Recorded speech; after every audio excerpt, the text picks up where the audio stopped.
Hi, my name is Dr. Robin Cohen from the Cedars-Sinai Smith Heart Institute in Los Angeles. I serve as chair of the Workforce of Media Relations and Communications for the Society of Thoracic Surgeons. I'm pleased to introduce this recorded press briefing highlighting select research presented at the 59th annual meeting of the Society of Thoracic Surgeons. We have two presentations. The first is titled Contemporary Coronary Artery Bypass Grafting versus Multivessel Percutaneous Coronary Intervention in 100,000 Matched Medicare Beneficiaries. It will be presented by Dr. J. Hunter Mahaffey from West Virginia University.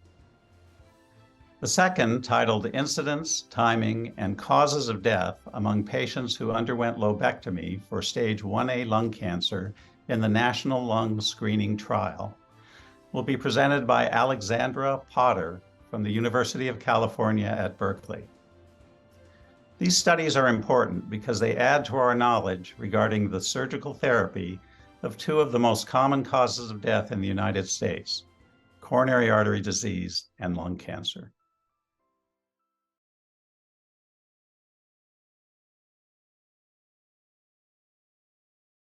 My name is Hunter Mahaffey. I'm an assistant professor of cardiothoracic surgery at West Virginia University, and be talking a little bit today about our recent paper assessing the outcomes of patients with multivessel coronary artery disease undergoing bypass surgery or stenting in a large national database. So the background and the rationale for this research project really started with the publication of the 2021 cardiology guidelines on the treatment of coronary artery disease. And in those guidelines, the cardiac surgery world was really shocked because the guidelines downgraded the indications for CABG or coronary artery bypass grafting from a class 1A recommendation down to a class 2B.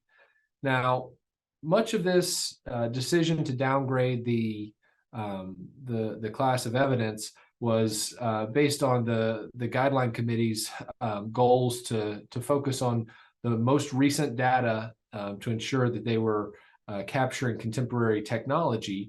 So only looked at studies going back within the past 5 years.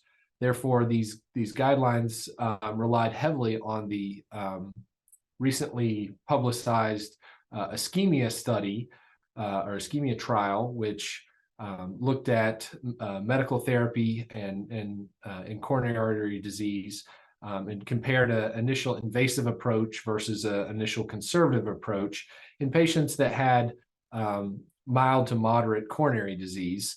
A majority of those patients not really qualifying for CABG surgery, and therefore a majority this population was not, or this study was not really designed to evaluate patients undergoing coronary artery bypass surgery.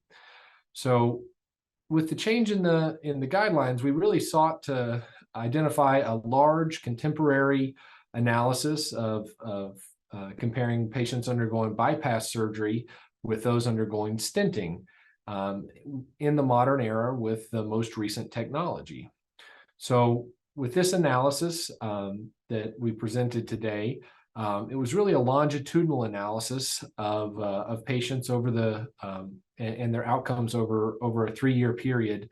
And all of the patients within the study had multiple blockages in their coronary arteries, multivessel coronary artery disease, and underwent either stenting or bypass surgery. So the database we used was the Center for Medicare and Medicaid Services inpatient database. So this is one of the largest and most inclusive databases of patients hospitalized in the U.S. It includes all patients over the age of 65 who are on Medicare, who are hospitalized in the U.S. We performed a very robust statistical analysis that included propensity score balancing to ensure that the groups, patients that underwent stenting versus those that underwent bypass surgery, were well matched and well balanced, and that therefore we could assess their outcomes. Our population included over 100,000 patients with multivessel coronary disease, with 51,000 patients undergoing CABG and 52,000 undergoing stenting. All the analysis and the research was all performed by a group of cardiac surgeons, cardiologists, and researchers at West Virginia University. And the findings of our study were very surprising and very convincing. When we compared bypass surgery to stenting, we demonstrated there was a significantly lower hospital mortality, meaning patients that had multiple blockages in their arteries and came into the hospital with a heart attack were significantly more likely to survive to hospital discharge if they underwent bypass surgery compared to stenting. Similarly, we demonstrated a marked reduction in both 30-day and 3-year readmissions for myocardial infarction, meaning that patients who underwent bypass surgery were significantly less likely to have a heart attack, not only in the first 30 days after their initial admission, but also out to 3 years after their initial hospitalization. Again, we similarly saw that patients undergoing bypass surgery were significantly less likely to require coronary reintervention, meaning the patients that had surgery were less likely to need any additional stenting or intervention on their coronary arteries over the course of the following 3 years. And most importantly, we demonstrated an improved survival with a nearly 60% reduction in death at 3 years after bypass surgery compared to stenting. However, regardless of your specialty, as physicians, this data demonstrates the importance of assessing longitudinal outcomes to ensure we're making optimal treatment recommendations for our patients. So, where do we go from here? What are the implications? I think this certainly reaffirms past evidence demonstrating the superiority of bypass surgery over stenting in medical therapy for patients that have multivessel coronary artery disease or blockages in multiple arteries of their heart. And this is the most contemporary and most comprehensive data in the U.S. So this is a real world comparison of modern data that's very applicable to patients today. I think the singular message to the public is that the optimal treatment for multivessel coronary artery disease to improve not only long-term survival, but also lower your risk of complications, heart attacks, needing additional stents, is coronary artery bypass surgery. And finally, I think that these data really put urgency to the need to reevaluate the recent controversial guidelines to ensure that all patients have access to life-saving coronary artery surgery.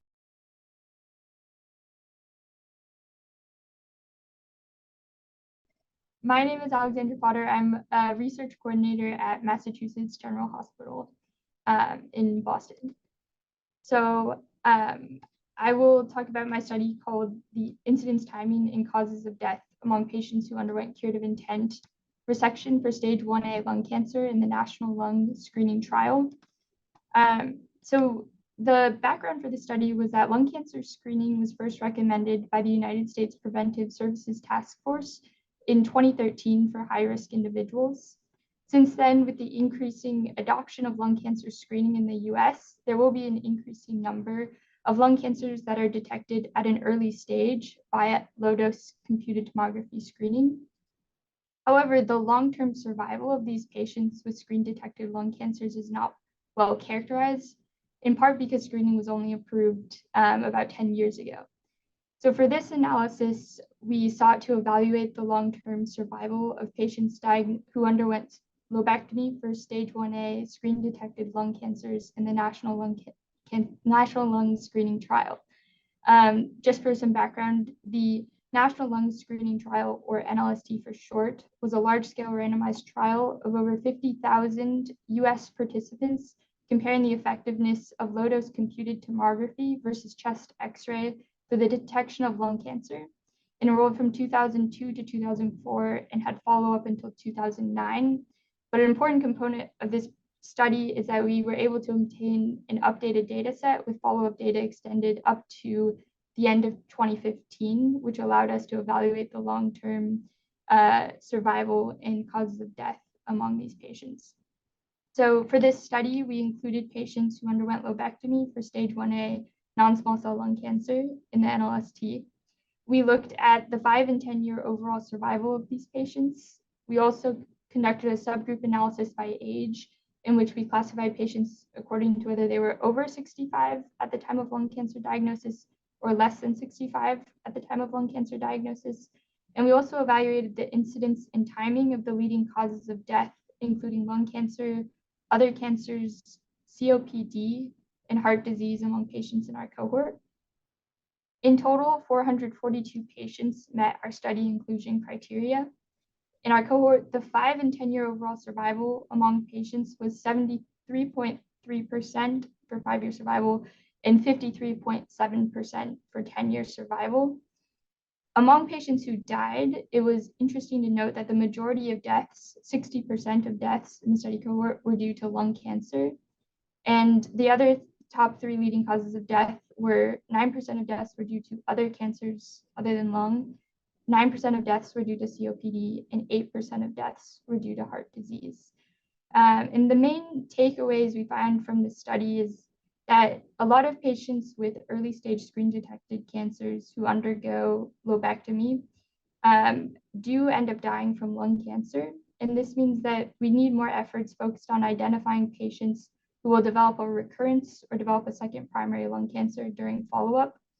And so some potential things that are currently being looked at are like ctDNA to identify patients at high risk of recurrence and other different circulating biomarkers to predict tumor recurrence, and also considering potentially adjuvant immunotherapies, extending those to early stage lung cancer patients. So right now for patients with stage 1A lung cancer, which is the earliest stage of lung cancer, there's no adjuvant therapy or chemotherapy or immunotherapy that they receive after undergoing surgery.